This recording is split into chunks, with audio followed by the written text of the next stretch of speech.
Welcome back, everybody. Today, I'm going to show you how to create a rotating image card in Squarespace. This is a fantastic way to add some interactive visual appeal to your website, making your images more engaging when visitors hover over them. Let's dive right in and get this set up. First, you'll need to open your web browser and head over to squarespace.com.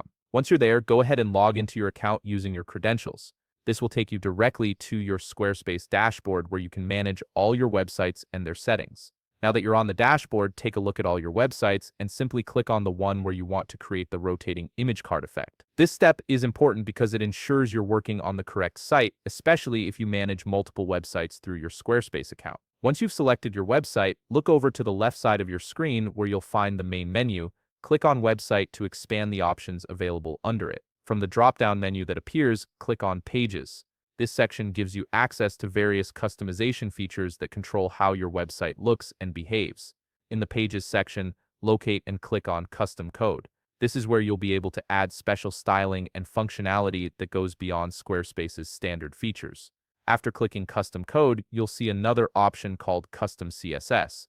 Go ahead and click on that. CSS, or Cascading Style Sheets, is what controls the visual styling of your website, and this is exactly what we need to create our rotating image effect. Now here's where the magic happens.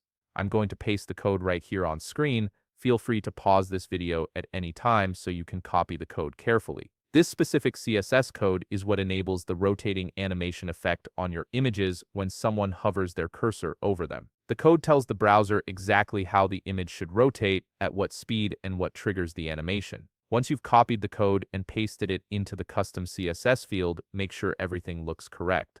Then click Save to apply these changes to your website. Squarespace will process this and implement the new styling across your site. Give it a moment to save properly. Now for the exciting part, let's test it out. Navigate to the page where you've placed your images and try hovering your mouse over one of them. You should see the image smoothly rotate as your cursor moves over it, creating that dynamic, eye-catching effect we were aiming for. And that's it. You've successfully created a rotating image card effect in Squarespace using custom CSS. This simple addition can really elevate the interactivity of your website and keep visitors engaged. If you found this video helpful, please leave a like, subscribe, and see you in the next video.